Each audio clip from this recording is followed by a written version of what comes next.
Hey guys, my self Chandan Kumar. मैं आप लोगों का चैनल केन नॉलेज में स्वागत करता हूं। गाइज मैंने आप लोगों को हीट के 6 वीडियोज प्रोवाइड किए, यूनिट्स एंड डायमेंशंस के 3 वीडियोज प्रोवाइड किए, वेक्टर के 3 वीडियोज प्रोवाइड किए, फोर्सेज के 2 वीडियोज प्रोवाइड किए। इस तरीके से गाइज मैंने आप लोगों को वीडियोज प्रोवाइड किए गाइज। अब देखिए गाइज, अब मैं आने वाले टॉपिक में आप लोगों को काइनेटिक थ्योरी ऑफ गैसेस के मैंने 2 वीडियोज गाइज आप लोगों को प्रोवाइड किए हैं, अपलोड कर भी दिए हैं। अब मैंने आगे काइनेटिक थ्योरी ऑफ गैसेज में मैं अब आप लोगों के लिए अगला टॉपिक गाइज शुरू करने जा रहा हूं। बहुत ही इंपॉर्टेंट टॉपिक है, प्लीज़ गाइज काफ़ी ध्यान से इस टॉपिक को देखिएगा और अगर डाउट होगा तो आप ज़रूर पूछिएगा, मैं ज़रूर आपको इसके लिए बताऊंगा गाइज। देखिए सबसे पहला गाइज अब मैं शुरू करने जा रहा हूं ideal gas equation. Ideal gas equation. देखिए गाइज, आइडियल गैस इक्वेशन के बारे में मैं आप लोगों को बताऊं इससे पहले मैं आप लोगों को ये बता दूं कि कोई भी गैस रियल में ओरिजिनली आइडियल होता नहीं है गाइज। मैं क्या बोला गाइज, कोई भी गैस ओरिजिनली आइडियल होता नहीं है गाइज, रियल में एग्जिस्ट करता है रियल ही गैस। तो रियल गैस आइडियल गैस की तरह बिहेव कब करता है? मैंने क्या बोला गाइज, मैंने ये बोला कि आइडियल गैस इक्वेशन कौन हुआ? आइडियल गैस इक्वेशन वो हुआ जो कि आइडियल गैस के द्वारा फॉलो किया जाता है, पहला बात।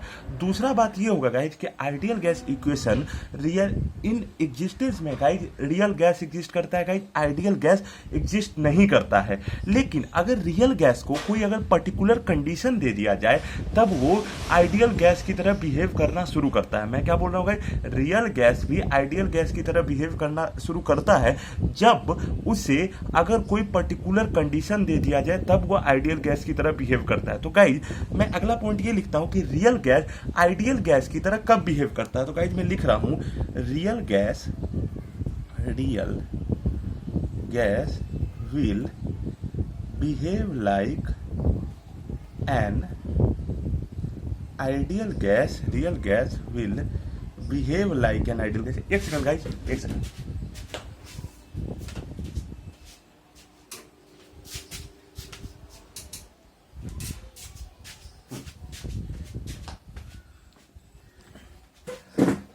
Real gas will behave like an ideal gas when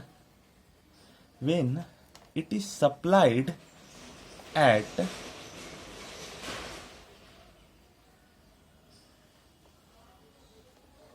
high pressure and low temperature. High pressure and low temperature. मैंने क्या कहा गाइज, मैंने ये कहा गाइज कि रियल गैस भी आइडियल गैस की तरह बिहेव करता है गाइज। आइडियल गैस की तरह कब बिहेव करता है? आइडियल गैस की तरह तब बिहेव करता है जब उसे हाई प्रेशर पे रखा गया हो और लो टेम्परेचर पे रखा गया हो, तब वो आइडियल गैस की तरह गाइज बिहेव करता है गाइज। अब देखिए, अब आपको अगला इक्वेशन की तरफ गाइज मैं ले चलूं तो आपको मैंने लास्ट दिन ये इक्वेशन बताया था 1/3 रो VRMS का स्क्वायर। ये इक्वेशन गाइज आप लोगों को लास्ट दिन मैंने आप लोगों को बताया था। साथ ही साथ ये भी बताया था कि अगर मैं गैस A ले लूं और गैस A ले लूं और B ले लूं, मैंने क्या बताया था गाइज, मैंने ये बताया था कि pressure P = 1/3 rho VRMS square. Gas A ले लूं और गैस B ले लूं, अगर इसको मैं प्रेशर P पे रखूं और इसको प्रेशर PTR पे रखूं, मतलब गैस ए और गैस बी के बारे में अगर मैं बात करूं तो गैस ए को मैं अगर प्रेशर पी पे रखता हूं, गैस बी को प्रेशर पीटीआर मतलब प्रेशर एट ट्रिपल पॉइंट पे रखता हूं। साथ ही साथ गैस ए का टेम्परेचर गाइज अपन लोग अगर टी मान ले और गैस बी का temperature triple point of water पे जितना होता है वो मान ले, दैट इज 273.16 केल्विन। तो इस कंडीशन पे गाइज आपको मैंने बताया था कि जो इक्वेशंस बनता है वो बनता है P upon PTR upon T upon 273.16 kelvin. ये इक्वेशन मैंने आप लोगों को लास्ट दिन गाइज बताया था। उसके बाद ही मैंने ये भी बताया था कि जो P अपॉन PTR होता है वो V अपॉन VTR का होल स्क्वायर भी होता है, that is T upon 273.16 273.16 kelvin. ये गाइज मैंने आपको बताया था इस तरीके से कि pressure P equals to 1/3 rho VRMS square, gas A और गैस बी रखे, जिसका गैस ए का प्रेशर P मान लिए और गैस बी का प्रेशर अपन लोग PTR मान लिए। और मैंने साथ साथ ये भी बताया था कि गैस ए जिसका प्रेशर अपन लोग P माने हैं उसको मैं टेम्परेचर T पे रखता हूं और गैस B उसका टेम्परेचर मैं रखता हूं टेम्परेचर 273.16 केल्विन। तो P upon PTR equal to T upon 273.16 kelvin. तो T अपॉन 273.16 इक्वल टू क्या हो गया guys, P upon PTR equal to V square equal to VTR का होल स्क्वायर। अब मैं अगर V स्क्वायर का यहां से वैल्यू लिखूंगा तो क्या हो जाएगा, V स्क्वायर का वैल्यू हो जाएगा VTR square into T upon 273.16 kelvin. मैंने क्या बोला गाइज, मैंने ये बोला कि pressure P upon PTR equal to T upon 273.16 equal to V upon VTR का whole square, V square upon VTR का होल स्क्वायर। और वहां से अगर मैं V स्क्वायर का वैल्यू लिखूं तो यहां से V स्क्वायर का वैल्यू क्या आ जाएगा guys, VTR square into T upon 273.16 kelvin होगा गाइज। अब देखिए जब प्रेशर 1/3 रो VRMS स्क्वायर रखे हैं तो यहां से अगर गाइज मैं लिखूं तो यहां से मैं क्या लिख सकता हूं, यहां से गाइज मैं लिख सकता हूं pressure 1/3 M, pressure 1/3 M by pressure 1/3 M by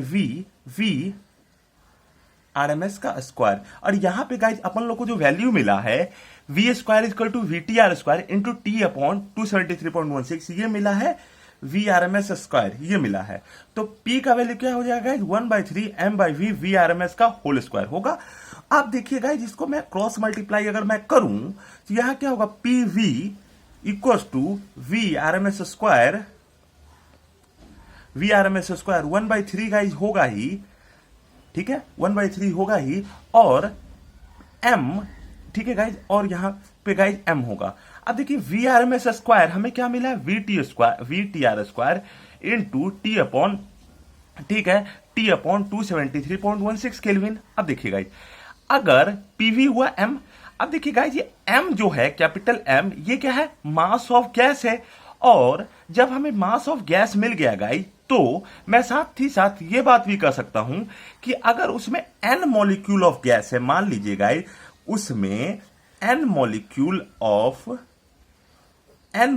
of gas है और एक मॉलिक्यूल का मास M है। फिर से सुनिएगा मैंने क्या कहा, P equal to 1/3 M by VRMS square, PV equal to 1/3 M VRMS square. मैंने क्या कहा, अगर उसमें N मॉलिक्यूल ऑफ गैस है और एक गैस का मॉलिक्यूल का मास, एक गैस के मॉलिक्यूल का मास अगर M है, एक गैस के मॉलिक्यूल का मास, एक गैस के एक molecule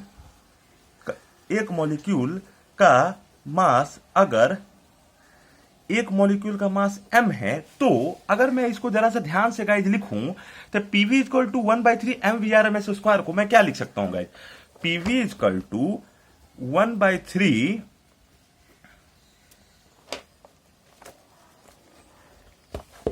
PV equal to 1/3 VRMS square, M की जगह मैं लिखूं N M तो, और VRMS स्क्वायर की जगह क्या लिखूं V, तो PV equal to 1/3 N M VRMS square की जगह अगर गाइज मैं लिखूं VTR square upon T upon VTR square into T upon 273.16 kelvin मैं अगर लिखूं तो हमें क्या कॉन्सेप्ट मिला guys, PV equal to 1/3 NM VRMS square, PV equal to 1/3 NM VTR square into T upon 273.16 kelvin होगा गाइस।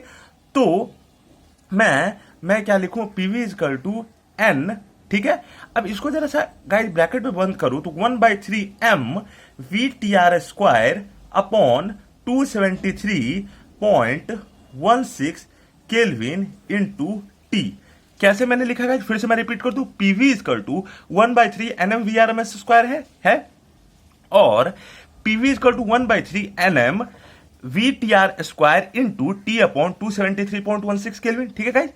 तो अगर मैं पीवी इजकल टू एन अगर इधर लिखूं, टी इधर लिखूं, और 1/3 M V T R square upon 273.16 kelvin, so PV equal to, इसको ये जो टर्म मिला ये कांस्टेंट के गाइस इक्वल हो जाता है, जिसको अपन लोग मानेंगे के, और टेम्परेचर हो जाएगा T. So PV equal to N K T. ठीक है गाइस, तो पीवी इजकल टू मैंने कैसे लिखा guys, PV equal to 1/3 NM V R M S square. ठीक है, अब PV equal to 1/3 NM V R M S square into, V R M S square का वैल्यू क्या लिखेंगे, V T R square into T upon 273.16 kelvin. अब PV equal to guys मैं क्या लिख सकता हूं, एन को अगर मैं बाहर रखूं, टी को बाहर रखूं, तो 1/3 M dot V T R square upon 273.16 kelvin. V T R क्या है, वेलोसिटी एट ट्रिपल पॉइंट। अब वी आर एम एस क्या है, RMS square mean root mean square velocity होगा गाइस। अब पीवी इजकल टू एन हुआ, T हुआ, इसको मैं अगर के से रिप्लेस कर दूं तो के क्या हो जाएगा गाइस, बोल्ट्जमैन कांस्टेंट हो जाएगा, PV equal to N K T. ठीक है गाइस, अब PV equal to N K T हुआ, जहां पे गाइस के इजकल टू क्या हो जाएगा, Boltzmann constant.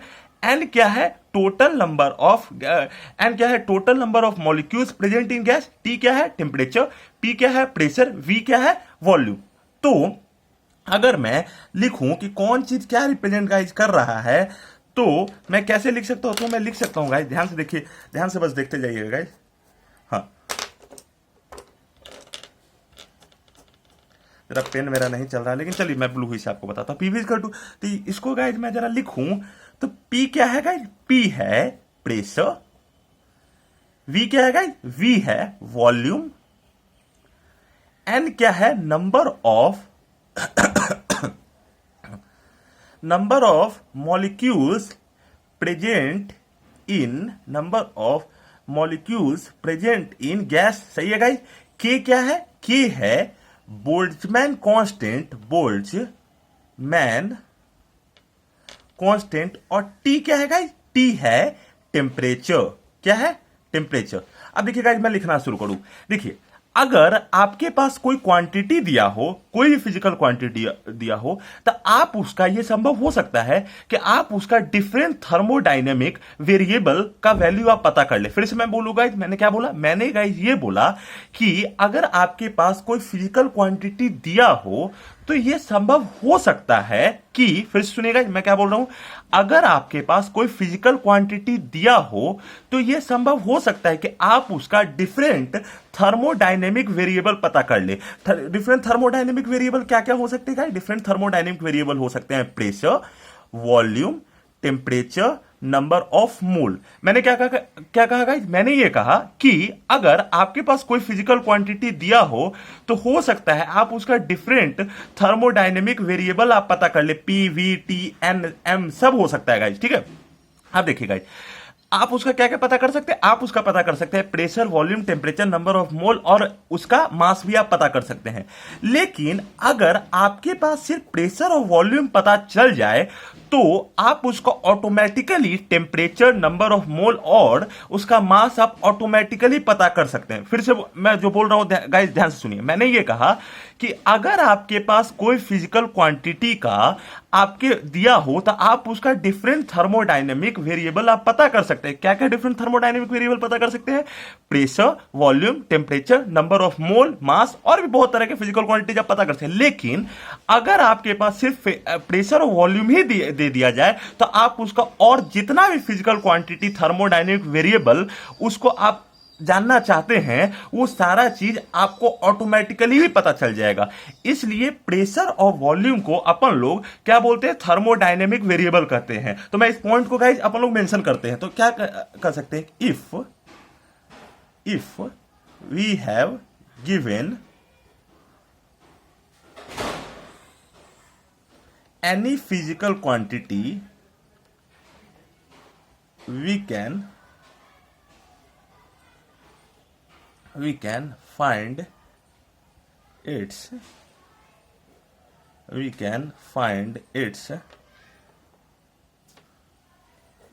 different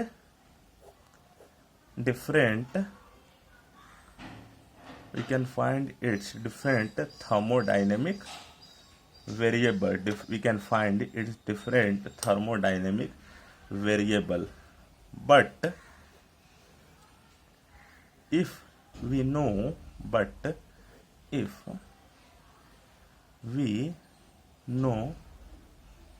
only pressure and volume, we can determine its all other physical quantity known as its all other physical quantity. That's why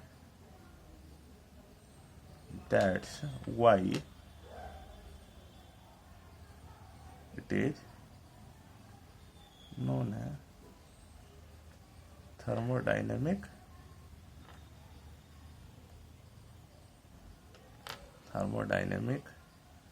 variables. तो guys ये concept मैंने आप लोगों को दिया। अब अगले कॉन्सेप्ट की तरफ गाइज अगर मैं बढ़ूं तो PV equal to N K T, जहां पे के में क्या था गाइज, बोल्ट्जमैन कांस्टेंट था।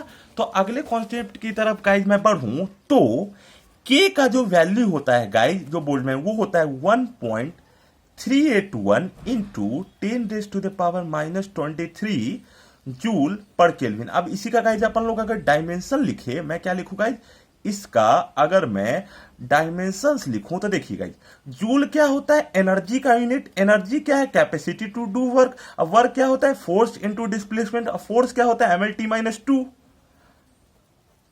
इंटू एल अपॉन केल्विन क्या है गाइज, टेम्परेचर है। तो टेम्परेचर को अपन लोग थीटा से लिख लें तो क्या हो जाएगा, ml² T-2 थीटा इनवर्स। ये गाइज यूनिट हो गया। ठीक है गाइज। अब देखिएगा, मैं आपके लिए एक होमवर्क छोड़ रहा हूं। आप एक काम कीजिएगा, आप ये कीजिएगा कि केल्विन को आप सेंटीग्रेड में लिखिएगा, दैट इज 273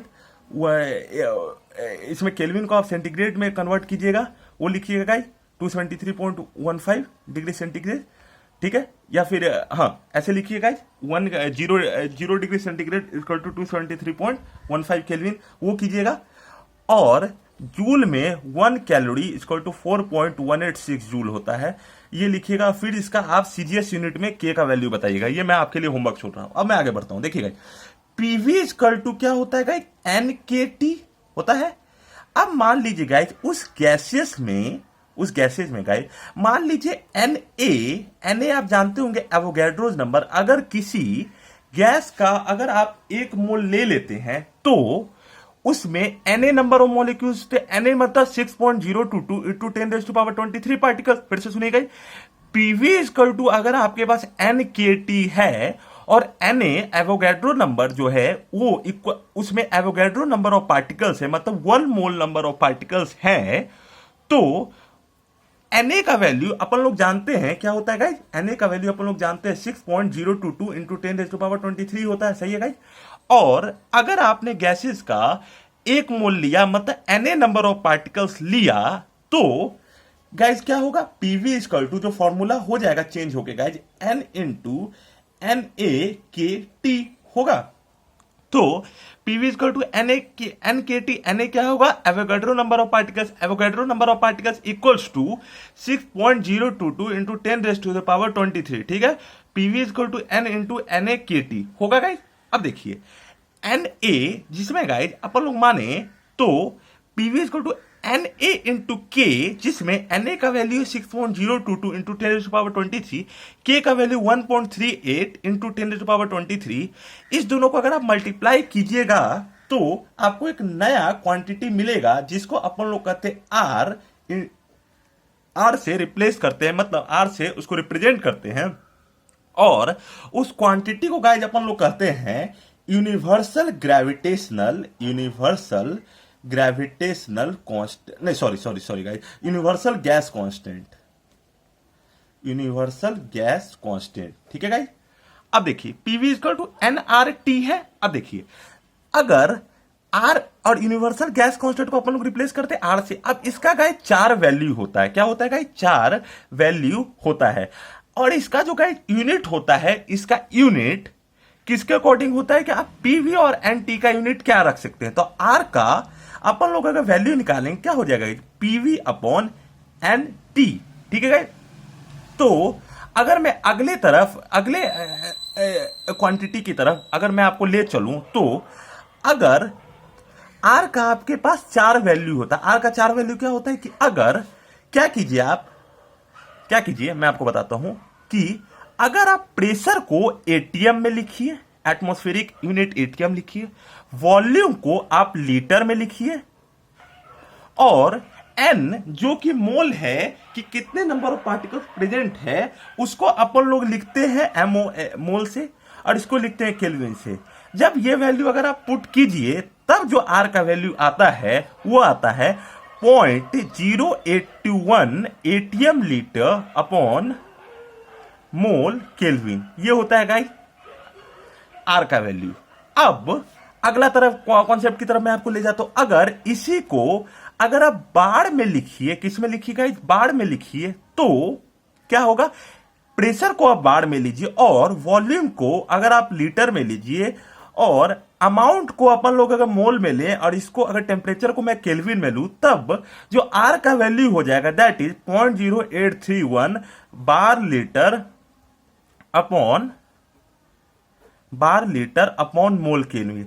और आपको एक रिलेशन में गाइस बता देता हूं, जो 1 एटीएम जो होता है वो होता है 1.01325।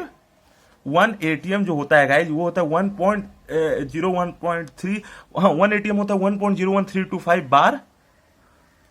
1 बार लीटर जो होता है, 1 बार लीटर जो होता है वो होता है 100 जूल, और 1 एटीएम लीटर जो होता है वो होता है 101.325 जूल। ये कॉन्सेप्ट गाइस क्लियर है आपको। मैंने क्या बोला, आर का वैल्यू आपको बोला 0.0821 ATM litre upon mole kelvin, ये 0.0831 bar litre upon mole kelvin, 2 unit मैंने बताया। अब आर हुआ पीवी, ठीक है गाइस, पीवी हुआ। तो अगर मैं आपको थोड़ा सा और आपको इनहेंस करूं, तो आपको मैं अगले क्वांटिटी की तरफ अगर मैं ले चलूं, तो देखिए गाइस, थोड़ा सा आप कॉन्सेप्ट को जरा समझिए, ध्यान से समझिएगा, तो आपको ये कॉन्सेप्ट समझ में आ जाएगा कि देखिए आर इक्वल्स टू, गाइस मैं क्या बोल रहा हूं, R equals to PV upon NT बोल रहा हूं। अब पी क्या होता है guys, force per unit area होता है। वॉल्यूम क्या होता है, base area into height. Base area, height को अपन लोग मान लेते हैं एल से, और एन और टी, यहां से अपन लोग ए और ए को अगर मैं कैंसिल कर दूं, तो फोर्स इनटू लेंथ क्या हो जाएगा guys, work upon N T. अब इसको ये आएगा थर्मोडायनेमिक्स में, ये कॉन्सेप्ट बिल्कुल आएगा गाइस। अगर वर्क का यूनिट क्या होता है गाइस, जूल होता है। वर्क का यूनिट क्या होता है, जूल। एन का क्या होता है गाइस, मोल। और टेम्परेचर का गाइस क्या होता है, केल्विन। अगर आप वर्क का यूनिट अगर आप जूल रखे, और ध्यान से बस सुनिए गाइस, कि अगर आप जूल रखे और इसका यूनिट अगर एन का यूनिट आप मोल रखे, टेम्परेचर का केल्विन, तब जो आर का वैल्यू आता है वो आता है 8.314 जूल पर मोल केल्विन हुआ। अब देखिए आर का मैं आपको चौथा वैल्यू बताता हूं। आर का अगर अपन लोग चौथा वैल्यू की तरफ बढ़े, तो चौथा वैल्यू क्या होता है, R equal to PV upon NT होता है। अब हम लोग जानते हैं 1 कैलोरी क्या होता है गाइस, 1 कैलोरी होता है 4.186 जूल, हम लोग जानते हैं। तो अगर मैं 1 जूल क्या होता है गाइस, 1 जूल होता है 1 अपॉन 4.186 कैलोरी। ध्यान से सुनिएगा, 1 कैलोरी क्या होता है 4.186 जूल, तो 1 जूल क्या हो जाएगा 1 अपॉन 4.186 कैलोरी। तो अगर मैं जो 8.314 है जूल है, उसके जगह अगर अपन लोग रिप्लेस कर दे 1 अपॉन 4.186 को, तो ये क्या आ जाएगा गाइस, कैलोरी में आ जाएगा, अपॉन मोल केल्विन होगा गाइस। तो तब जो आर का जो वैल्यू आता है वो आता है, ध्यान से सुनिएगा, तब जो आर का वैल्यू आता है वो आता है 2 कैलोरी पर ग्राम डिग्री सेंटीग्रेड। ये आर का गाइस वैल्यू होता है। ये गाइस आप लोगों को कॉन्सेप्ट बिल्कुल पता होना ही चाहिए गाइस, ठीक है गाइस। अब देखिए, अब मैं अगर आप लोगों को अगले कॉन्सेप्ट की तरफ मैं ले चलूं, तो देखिए गाइस, मैंने आप लोगों को क्या बताया था, मैंने आप लोगों को बताया था कि PV equal sorry P equal to 1/3 rho V R M S square बताया था गाइस, मैंने आप लोगों को बताया था। यहां से मैंने अगर वी आर एम एस का वैल्यू अगर आप लोगों को बताया गया था 3p अपॉन रो होगा।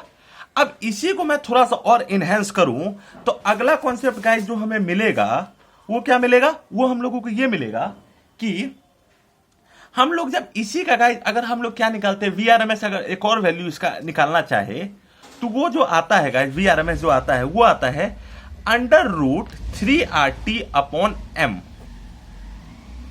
√3RT upon m।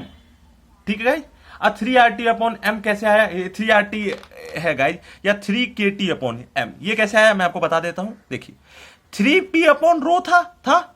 अब देखिए गाइस, अगर इसी को मैं थोड़ा सा इनहेंस करूं तो हमें क्या कॉन्सेप्ट मिलेगा, हमें ये कॉन्सेप्ट मिलेगा कि 3p हो गया, रो क्या होता है गाइस मास पर यूनिट वॉल्यूम, इसको अपन लोग पलट देंगे mv, और मैंने अभी अभी आपको जस्ट कॉन्सेप्ट दिया कि pv इक्वल टू होता है NKT।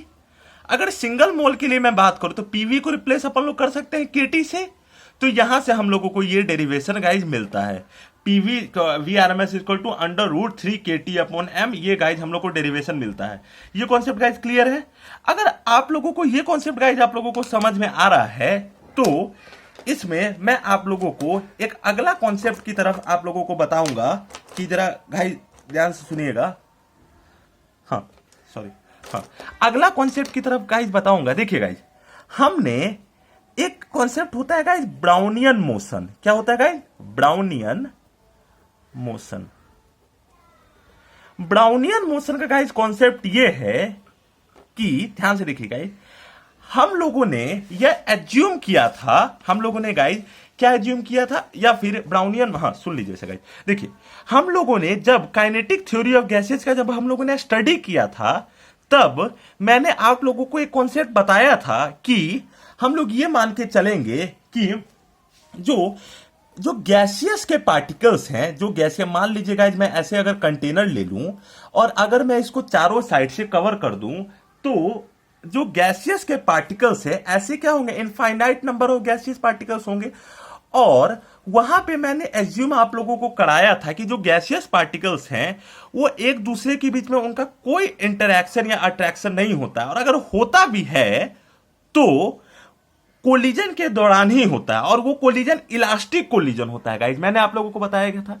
और यह केस उन्होंने देखा गया था कि आइडियल गैसेज में होता है, और अगर हम लोग गैसेज का काइनेटिक स्टडी करते हैं तब उस चीज का अपन लोग स्टडी करते हैं, तब हम लोग ये एजम्पशन मान के चलते हैं। हम लोग क्या एजम्पशन मान के चलते हैं, हम लोग गाइज ये एजम्पशन मान के चलते हैं कि अगर आपने एक कंटेनर लिया और उसमें अगर आपने गैसियस पार्टिकल्स, ऐसे बहुत सारे infinite number of gaseous particles हों, और अगर उनके बीच में इंटरैक्शन, हम लोग क्या मान के चलते हैं कि उनके बीच में कोई इंटरैक्शन हो ही नहीं रहा है, और अगर इंटरैक्शन हो भी रहा है तो इलास्टिक कोलिजन होने की वजह ही से हो पा रहा है।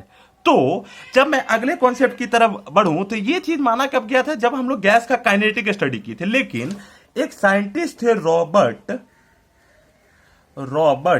ब्राउन, इन्होंने 1927 में एक कॉन्सेप्ट लाया। ध्यान से सुनिएगा, रॉबर्ट ब्राउन जो एक साइंटिस्ट थे, उन्होंने 1927 में जो कॉन्सेप्ट लाया उसके अकॉर्डिंग उन्होंने ये बात बोला कि अगर मैं एक लिक्विड ले लूं और उसमें अगर मैं ग्रेन का पार्टिकल्स अगर ले लूं तो ग्रेन का पार्टिकल्स, क्योंकि जो वाटर के मॉलिक्यूल्स उनमें प्रेजेंट है उनके साथ इंटरैक्ट होगा, और उनके साथ इंटरैक्ट होने की वजह से वो जो ग्रेन्स के जो पार्टिकल्स है उनके साथ वो टकराएगा, और जैसे ही अगर उन ग्रेन के पार्टिकल के साथ वो टकराएगा तो क्या होगा, इंटरैक्शन होगा, और उनके साथ वो क्या करेगा, वो ग्रेन के पार्टिकल के साथ टकराएगा, और जिसके वजह से उनके में जिगजैग मूवमेंट होगा, कोलिजन भी होगा पार्टिकल्स के बीच में। फिर से मैं बोल दूं, रॉबर्ट ब्राउन ने जो उन्होंने 1827 में जो कॉन्सेप्ट लाया था उसके अकॉर्डिंग उन्होंने ये बोला था कि अगर आप कोई एक लिक्विड ले ले और उसमें अगर आप ग्रेन्स के पार्टिकल ले ले, और जब वो ग्रेन्स के पार्टिकल्स वाटर के मॉलिक्यूल जो उसमें प्रेजेंट हैं, जब उनके साथ वो टकराएगा तो वो उनके साथ उसका क्या होगा, इंटरेक्शन होगा। और जैसे ही उनके साथ उनका इंटरेक्शन होगा तो वो पार्टिकल्स क्या करेंगे, उनके बीच में पार्टिकल के साथ उनका कोलिजन होगा और वो एक तरह का जिगजैग मूवमेंट शो करते हैं, जिसी को अपन लोग ब्राउनियन मूवमेंट, क्योंकि रॉबर्ट ब्राउन ने इस बात को बताया था, इस कॉन्सेप्ट को दिया था, इसलिए उन्होंने इस कॉन्सेप्ट का नाम ब्राउनियन मूवमेंट रखा था। ब्राउनियन मूवमेंट क्यों रखा था, क्योंकि 1827 में जब अगर गैसियस 1827 में जब उन्होंने गैसियस के पार्टिकल्स उसमें रखे हुए थे तो वो पार्टिकल के साथ इंटरेक्शन हुआ था, और जैसे उन पार्टिकल के साथ उनका इंटरेक्शन हुआ था तो उसके वजह से उनके में क्या आता है, एक जिगजैग मूवमेंट आता है। और जैसे ही उनके में एक जिगजैग मूवमेंट आता है तो उसके वजह से क्या होगा, उसके वजह से पार्टिकल्स के बीच में इंटरेक्शन हो सकता है, और जैसे ही पार्टिकल्स के बीच में उनका इंटरेक्शन होगा एक मूवमेंट शो करेगा, और उसी को हम लोग ब्राउनियन मूवमेंट जानते हैं। लेकिन ये कब देखा गया था, ये तब देखा गया था जब उसमें जो ग्रेन्स रखे हुए हैं वाटर मॉलिक्यूल्स में या लिक्विड मान लीजिए उसमें रखे हुए थे, वो जिगजैग मूवमेंट तब शो कर रहे थे जब उनको एक माइक्रोस्कोपिक लेवल पे देखा गया हो। ठीक है, वो जिगजैग मूवमेंट कब शो कर रहे थे, वो जिगजैग मूवमेंट तब शो कर रहे थे जब उनको एक क्या कहते हैं, उनको माइक्रोस्कोपिक लेवल पे देखा गया था। लेकिन अब आप पूछिएगा कि अगर आपने वाटर मॉलिक्यूल या कोई लिक्विड मॉलिक्यूल में आप वुड एक प्लेस कर दीजिए तो उसके में उसका साइज वुड का इतना बड़ा है as compare to water molecules कि अगर आप माइक्रोस्कोपिक लेवल पे भी जाके उसे देखें तो वो जिगजैग मूवमेंट नहीं शो करता है। इनडायरेक्टली अगर गाइस मैं आप लोगों को बोलूं तो जो लिक्विड ज्यादा कम विस्कस होते हैं उनमें ये ब्राउनियन मूवमेंट ज्यादा दिखता है, और जस्ट इसका वाइस वर्सा कंडीशन है मोर विस्कस के लिए। तो गाइज ये सारा पॉइंट्स मैं आपको मेंशन करता हूं। हाँ, तो ये बात ये प्रूव करता है कि जो हम लोगों ने काइनेटिक थ्योरी ऑफ गैसेस पढ़ने के दौरान जो गैसेस के बारे में अपन लोगों ने जो एजम्पशन माना था वो लिक्विड के लिए भी सही है। तो मैं लिख देता हूं गाइज, ये सारे पॉइंट को मैं लिखता हूं। इन 1827 रॉबर्ट ब्राउन ऑब्जर्व्ड दैट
तो गाइज जो मैंने आप लोगों को बताया था वो कॉन्सेप्ट गाइज मैंने आप लोगों के लिए यहाँ डिक्टेट कर दिया।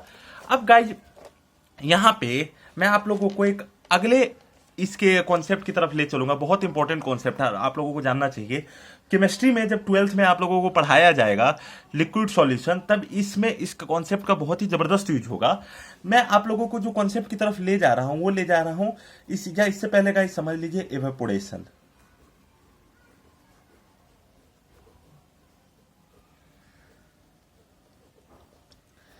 अब एवेपोरेशन मतलब ये आप लोगों को नहीं बताने जाना तो conversion of liquid into vapour is known as evaporation, नहीं। इसके में गाइज या एवेपोरेशन कॉन्सेप्ट को समझने से पहले आप लोगों को एक कॉन्सेप्ट गाइज मैं बता देता हूं, लिक्विफिकेशन का concept.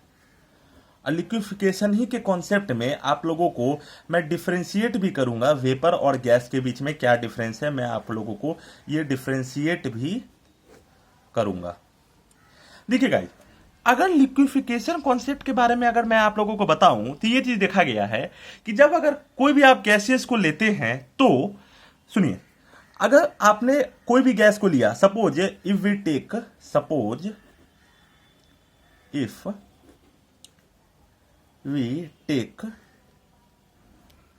Gas A, suppose if we take gas A, उस कंडीशन में ध्यान सुनिएगा, liquefaction vapour gas, suppose if we take gas A लिए, जब अगर मैंने इसे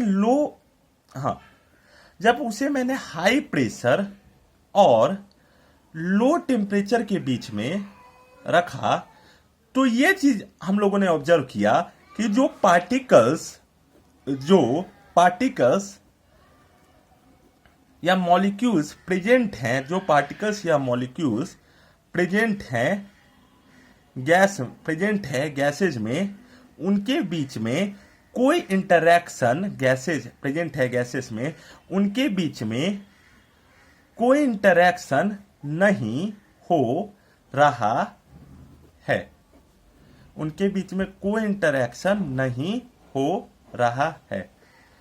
मैंने क्या कहा गाइस? मैंने इंटरैक्शन नहीं हो रहा, मैंने ये कहा कि लिक्विफिकेशन प्रोसेस में कि अगर मैं कोई गैस ए ले लूं और उसे हाई प्रेशर और लो टेम्परेचर पे मैं रखूं तो ये चीज देखा गया कि जो चीज में अपन लोग एजम्पशन माने थे काइनेटिक थ्योरी ऑफ गैसेज में जो एजम्पशन अपन लोग माने थे, क्या माने थे कि जो पार्टिकल्स या मॉलिक्यूल्स प्रेजेंट है गैसेज में, अगर उनके बीच में कोई इंटरेक्शन नहीं हो रहा, सपोज हम लोग मानते हैं कि अगर मैंने गैस ए लिया, उसको गाइज अगर मैंने लिया हाई प्रेशर और लो टेम्परेचर पे, तो जो पार्टिकल्स या मॉलिक्यूल प्रेजेंट है गैसेज में उनके बीच में और कोई इंटरेक्शन नहीं हो रहा है, ठीक है, नहीं होता है। कब होता है ये एजम्पशन गाइज हम लोग मान के चले थे जब हम लोग काइनेटिक थ्योरी ऑफ गैसेज का स्टडी किए थे, ठीक है guys.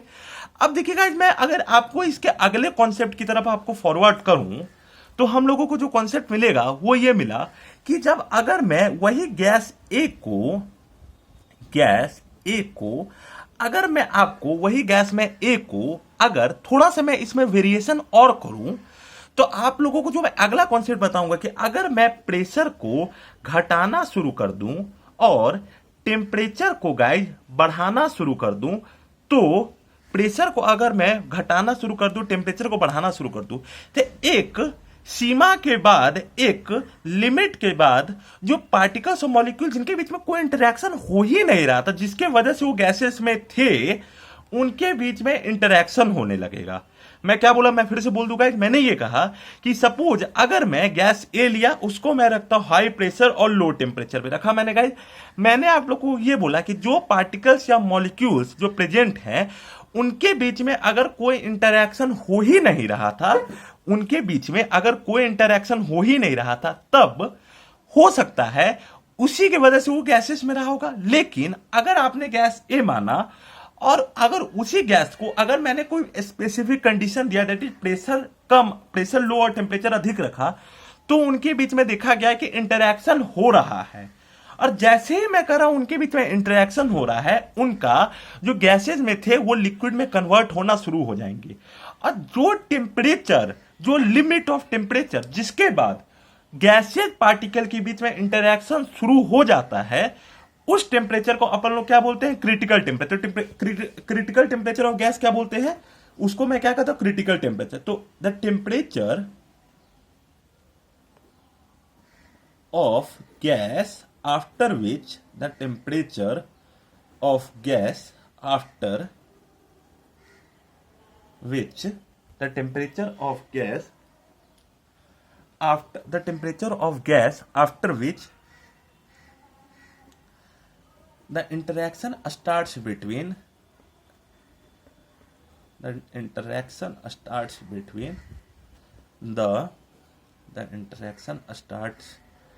between the molecule and gases. The interaction start between the molecules and gases are known as its critical temperature. तो क्रिटिकल टेम्परेचर गाइस मैंने क्या बोला? क्रिटिकल टेम्परेचर का वह टेम्परेचर होता है जिसके बाद गैसियस मॉलिक्यूल्स के बीच में इंटरैक्शन स्टार्ट हो जाता है। और ये कब हो सकता है? ये तब संभव है गाइस जब प्रेशर हाई रखे और टेम्परेचर कम रखे, तब ये नहीं सॉरी प्रेशर कम रखे और टेम्परेचर अधिक रखे, तब ये इंटरेक्शन होना शुरू हो जाता है गाइस। अब मैं आप लोगों को जो डिफरेंस बताना है वेपर और गैस के बीच में वो मैं बता देता हूं, बहुत इजी है गाइस, ध्यान से सुनिएगा। देखिए क्या होता है कि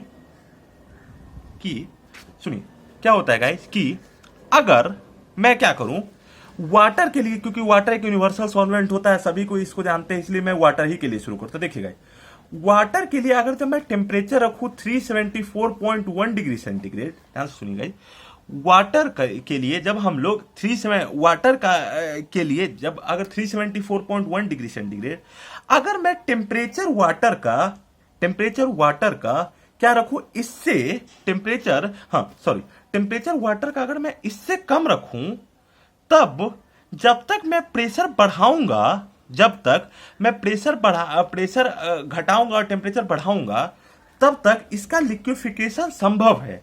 लेकिन अगर टेम्परेचर को अगर मैं 374.1 डिग्री सेंटीग्रेड से अधिक रखा, उसके बाद जब मैं अगर मैं प्रेशर चाहे मैं कितना भी बढ़ा लूं, प्रेशर मैं चाहे कितना भी घटा लूं और टेम्परेचर चाहे कितना भी बढ़ा लूं, उसके बाद उसका लिक्विफिकेशन संभव नहीं है। मैं क्या बोलता हूं फिर से सुनिएगा, मैंने शुरू में आपको क्या बताया कि कोई भी गैस को जब अगर मैं हाई प्रेशर और लो टेम्परेचर पे रखा तो उनके बीच में कोई इंटरेक्शन नहीं होता, जिसकी वजह से वो गैसेस स्टेट में रहते हैं। लेकिन अगर मैंने टेम्परेचर को बहुत बढ़ाया, टेम्परेचर को बढ़ाना शुरू किया और प्रेशर को घटाना शुरू किया, तो एक टेम्परेचर ऐसा आ जाता है जिसके बाद जो गैसियस के मॉलिक्यूल्स है उनके बीच में इंटरेक्शन बढ़ जाता है। और इंटरेक्शन अगर उनके बीच में अगर इंटरेक्शन बढ़ना शुरू हो जाता है, तो क्या होगा? वो जो गैसियस है वो मॉलिक्यूल है वो लिक्विड में कन्वर्ट होना शुरू हो जाएंगे, मतलब उनका लिक्विफिकेशन स्टार्ट हो जाएगा। लेकिन अब देखिए हर चीज का लिमिटेशन, अगर आपने टेम्परेचर फिर भी बहुत ज्यादा बढ़ा रहे हैं और ये घटा रहे हैं, तो हो सकता है एक ऐसा टेम्परेचर भी हो जाए बढ़ते बढ़ते कि उसके बाद हो सकता है लिक्विफिकेशन संभव हो ही नहीं, मतलब उस टेम्परेचर से पहले तो लिक्विफिकेशन संभव हो, लेकिन उस टेम्परेचर के बाद लिक्विफिकेशन संभव नहीं हो। तो वेपर वास्तव में किसी भी मैटर का वो स्टेट होता है जब वो तब एग्जिस्ट करता है जब उस ऑब्जेक्ट या उस मैटर का टेम्परेचर उतना रखा जाए कि अगर उसका टेम्परेचर बढ़ाए और प्रेशर घटाए तो उसका लिक्विफिकेशन संभव हो पाए। लेकिन अगर गैसियस क्या स्टेट है? गैसियस कोई मैटर का वो स्टेट है जो उस टेम्परेचर को पहुंच चुका है कि अगर अब मैं उसका टेम्परेचर कितना भी बढ़ा लूं उसका लिक्विफिकेशन संभव नहीं है, मतलब उसका interaction energy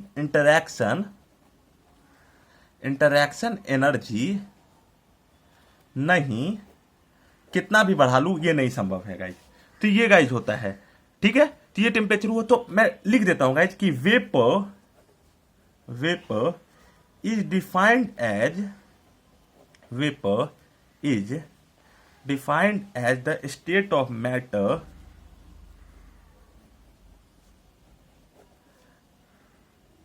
which exist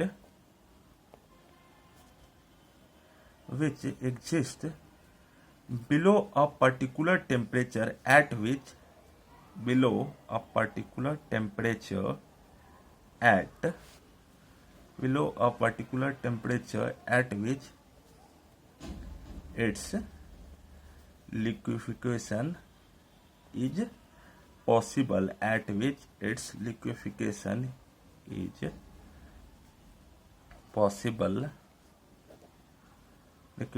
is possible by providing suitable conditions. तो ये गाइस हो गया वेपर। गैस क्या है? Gas is defined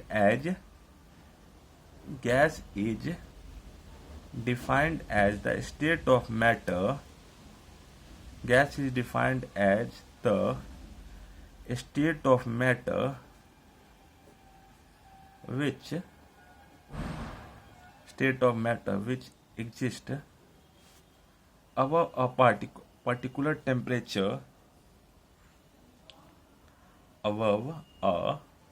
temperature at which its liquefaction is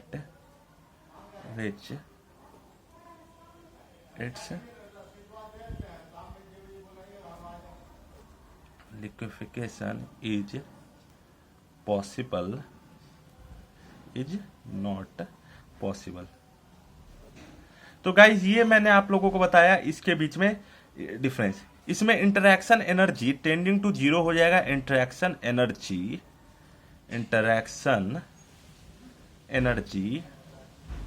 tending to zero हो जाएगा और इसमें इंटरैक्शन एनर्जी इंक्रीज हो जाएगा। इंटरैक्शन एनर्जी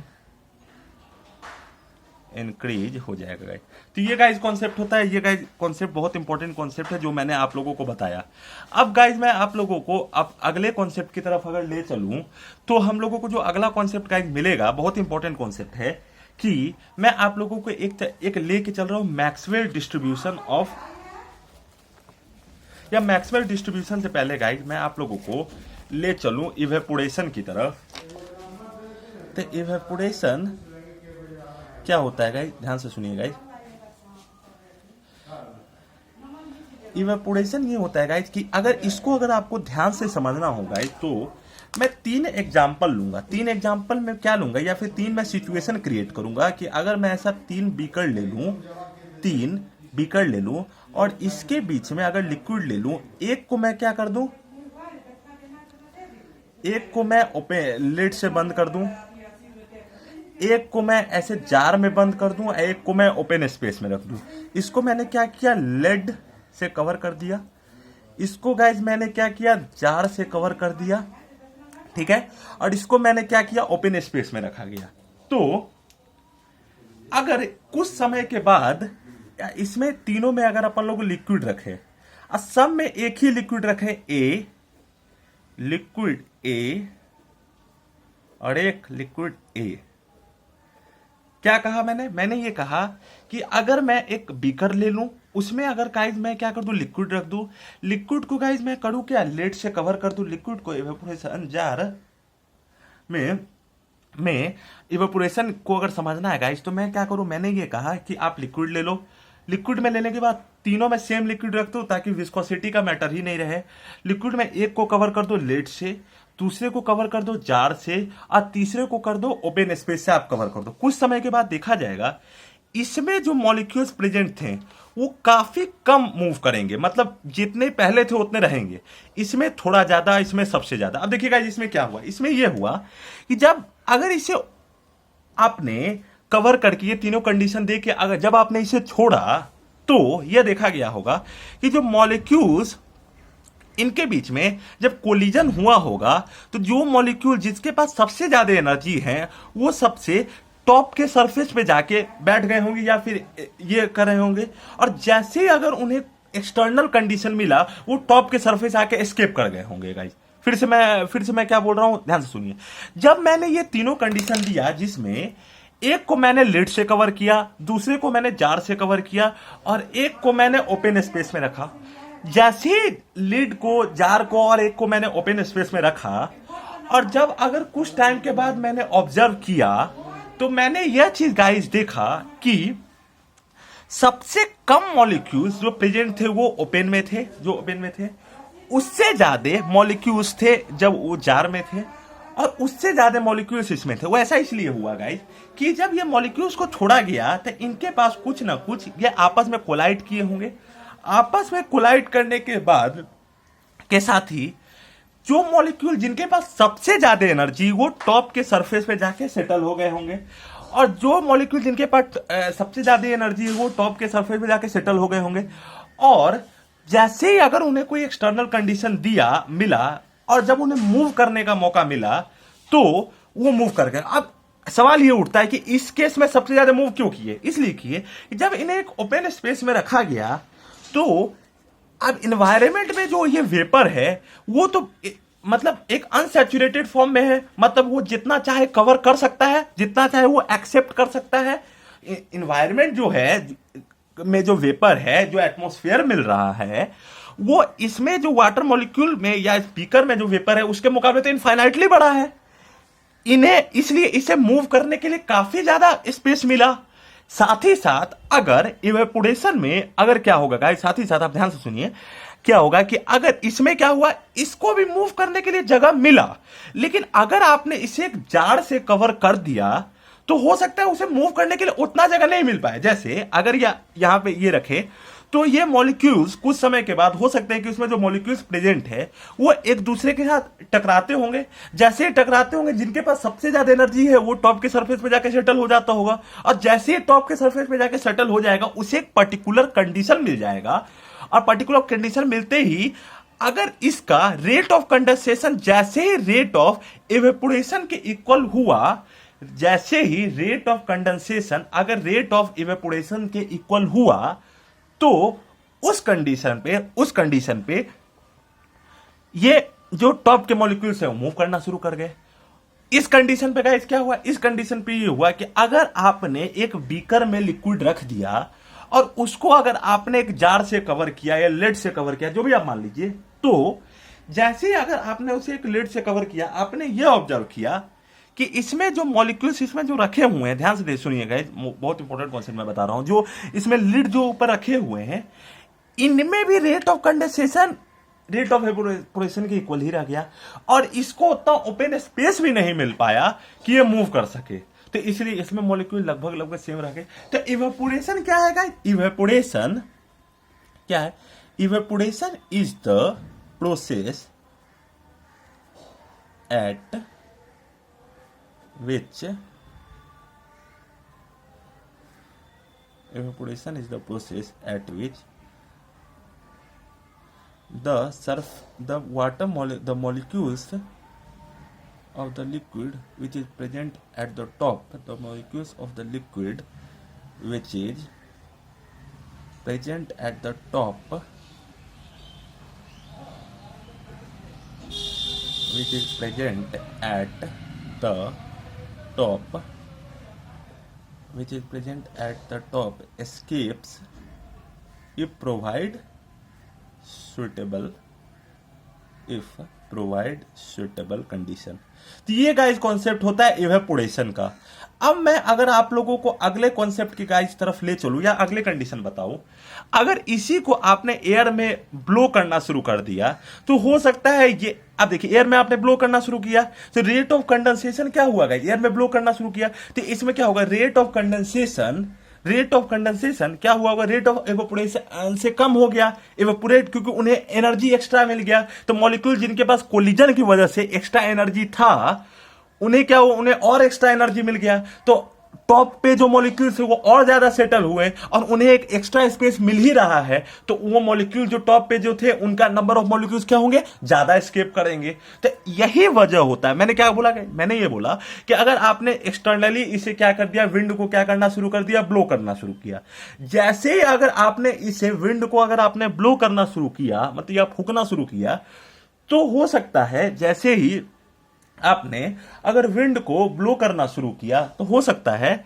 कि इसमें जो रेट ऑफ कंडेंसेशन है, इसमें जो हो सकता है, अगर आपने विंड को ब्लो करना शुरू किया तो इसमें क्या होता है कि इसमें अगर रेट ऑफ जो कंडेंसेशन है वो रेट ऑफ एवापोरेशन से कम हो गया होगा, क्योंकि जो मॉलिक्यूल जिनके टकराने की वजह से जो एनर्जी उन्हें मिल रही थी, फूकने की वजह से उन्हें और एनर्जी मिल गई, विंड ब्लो करने की वजह से उन्हें और एनर्जी मिल गई, तो जो रेट ऑफ एवापोरेशन है रेट ऑफ कंडेंसेशन से बहुत ज्यादा हो गया। इस वजह से गाइस क्या हुआ, इस वजह से इसका एवापोरेशन रेट हो गया। यही वजह आपने देखा होगा कि जब कपड़ा होता है, विंड जब तेज बढ़ रही होता है तो जल्दी सूख जाता है गाइस, तो ये कंडीशन यही है। ठीक है, अब देखिए इवेपोरेशन का ये जब आप लोगों को कंडीशन समझ में आ गया है गाइस, तो मैं आप लोगों को अगले कॉन्सेप्ट की तरफ ले चलूंगा, दैट इज वेपर प्रेशर। अब इसी में गाइस दो कॉन्सेप्ट होता है, एक होता है saturated vapour pressure,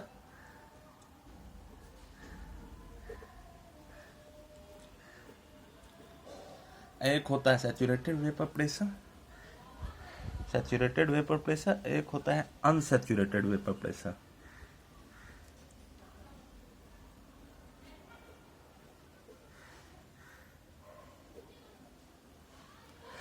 saturated vapour pressure, unsaturated. अब देखिए इसको कॉन्सेप्ट को गाइस समझना। मान लीजिए आप एक लिक्विड लिए, इसमें बीकर लिए,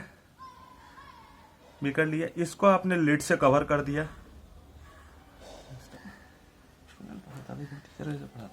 एक लीड लिए, और जैसे ही अगर आपने लीड लिया, अब देखिए होगा क्या गाइस, इसमें मॉलिक्यूल्स हैं, लिक्विड के मॉलिक्यूल्स प्रेजेंट है, ऊपर से आपने लीड मतलब एक ओपन स्पेस अगर आपने नहीं दिया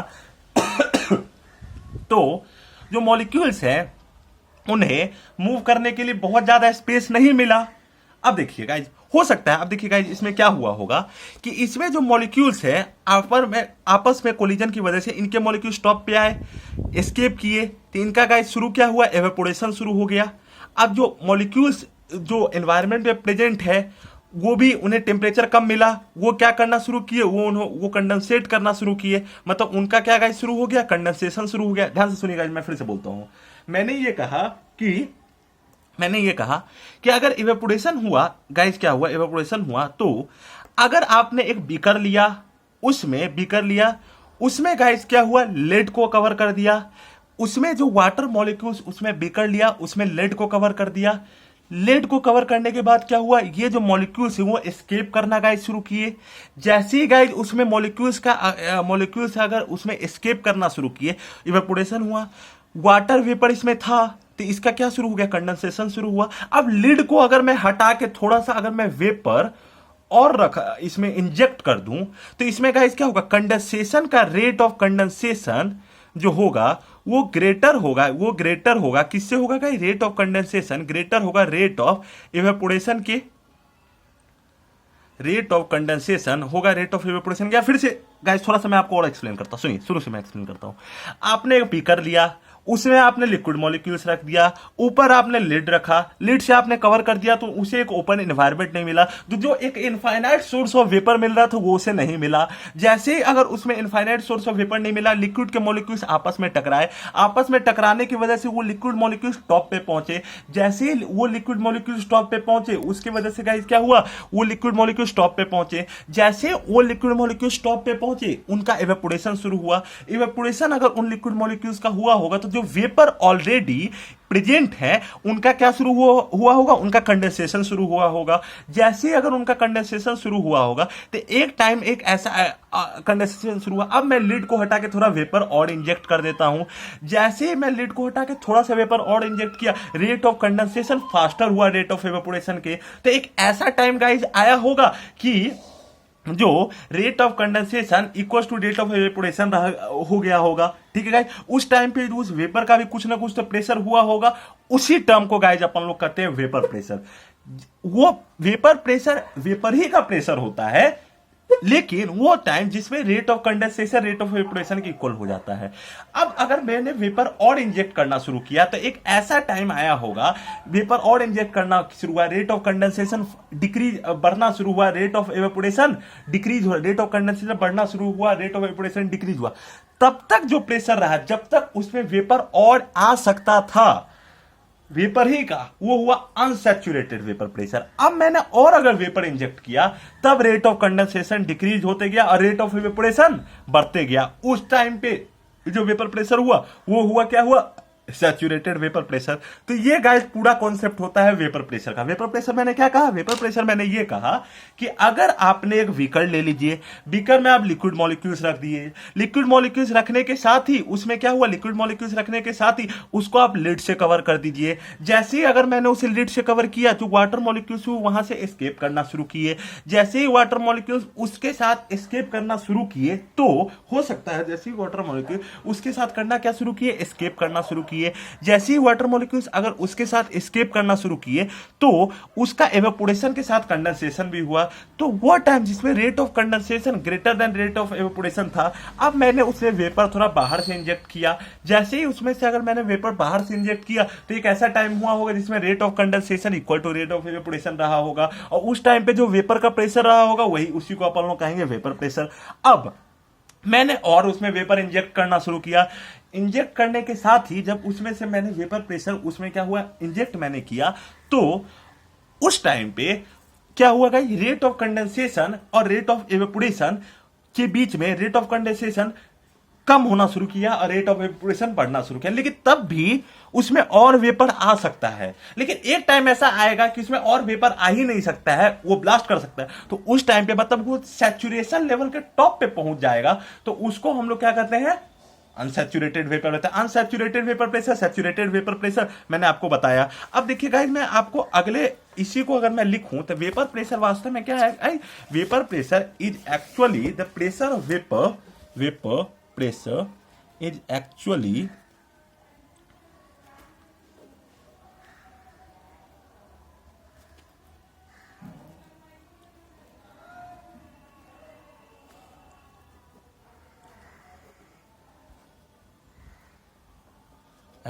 the pressure of vapor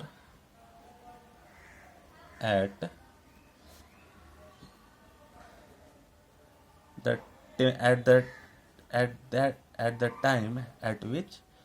the time at which rate of condensation equals to rate of condensation equals to rate of evaporation, rate of condensation equals to rate of evaporation। अब देखो guys, अब इसमें guys अगला concept की तरफ से चलूं तो अगला कॉन्सेप्ट ये है, saturated vapour pressure is the pressure is actually the pressure of vapour is the vapour pressure at which is the vapor pressure at which no more vapor can be injected, at which no more vapor can be injected, no more vapor can be injected। और unsaturated vapour pressure क्या होगा, unsaturated vapour pressure, unsaturated vapor pressure is the vapor pressure at which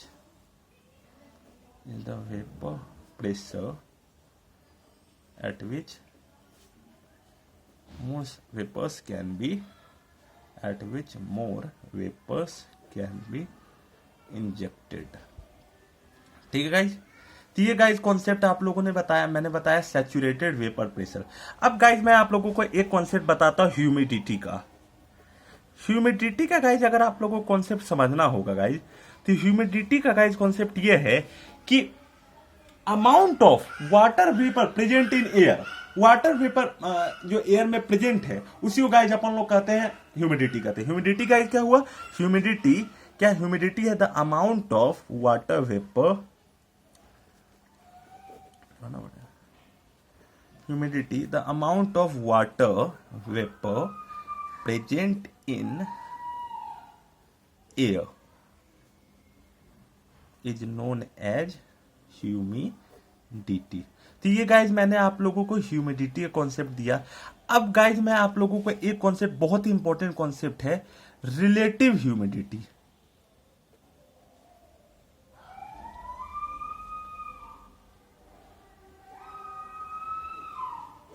अब relative humidity guys क्या होता है, ध्यान से सुनिए गाइज।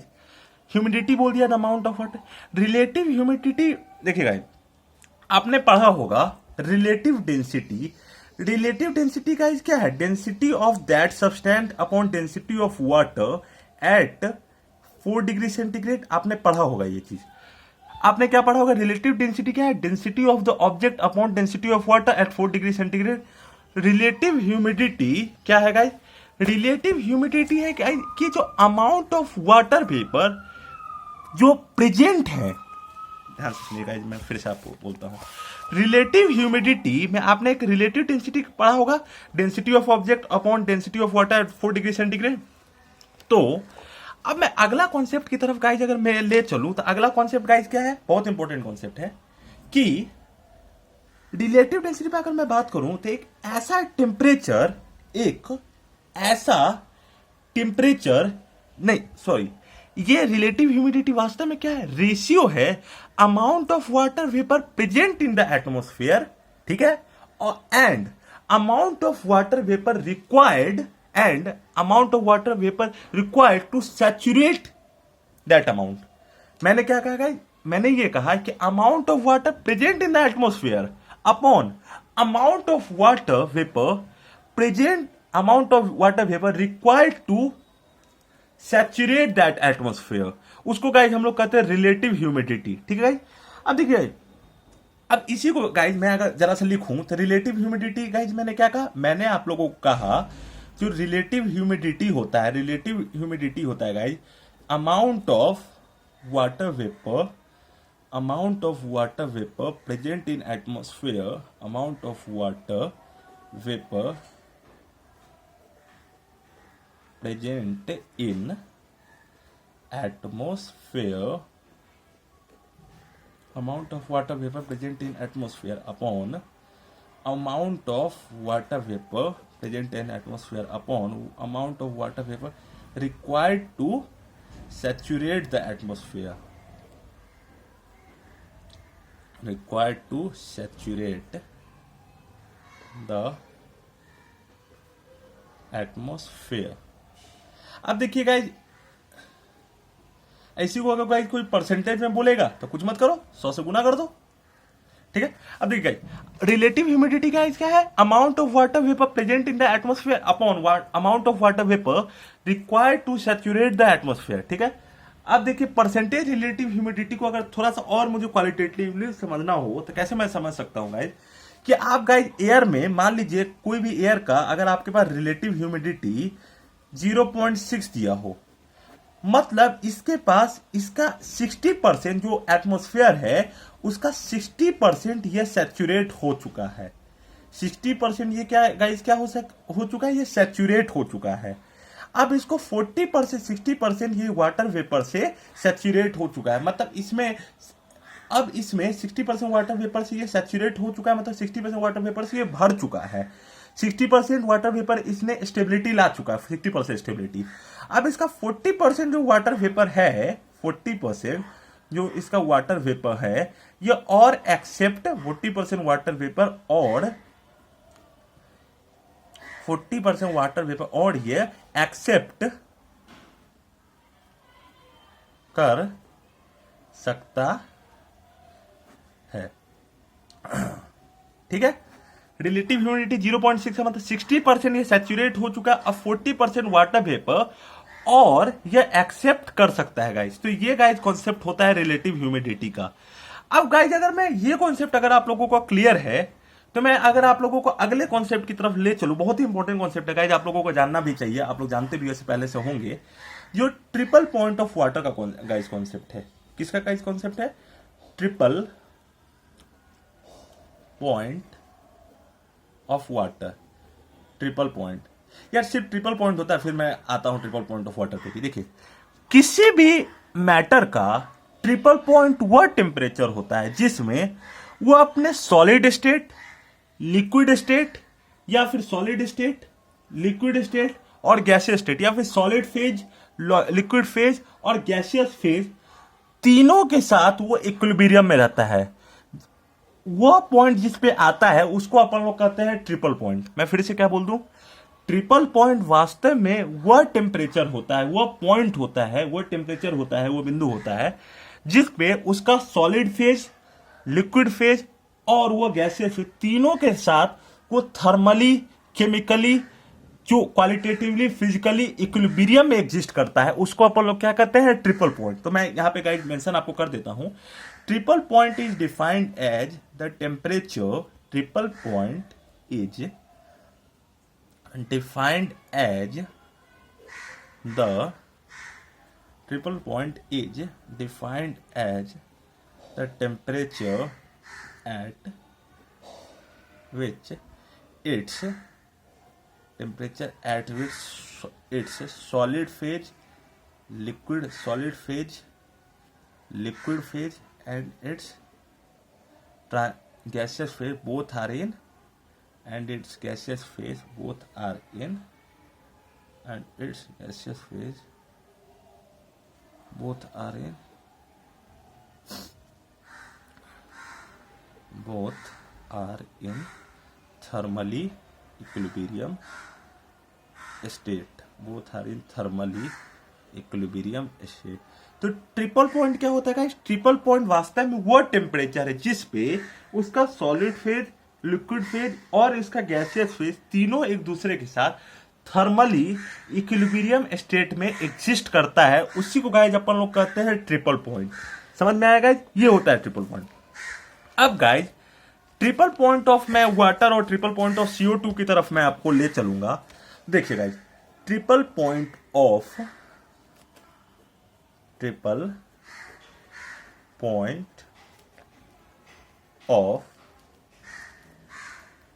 वाटर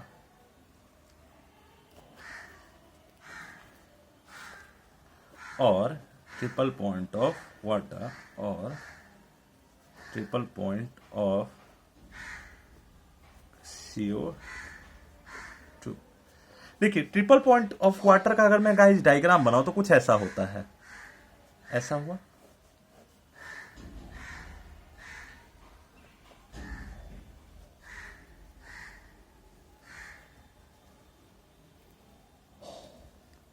ठीक है, और वही ट्रिपल पॉइंट अगर गाइस मैं इसका बनाऊं CO2 का, तो ये भी बिल्कुल ऐसा ही होता है।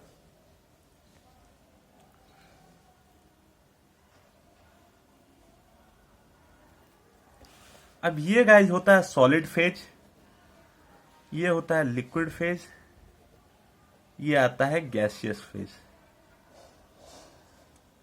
ये आता है, इस पे रखते हैं टेम्परेचर, इस पे रखते हैं प्रेशर।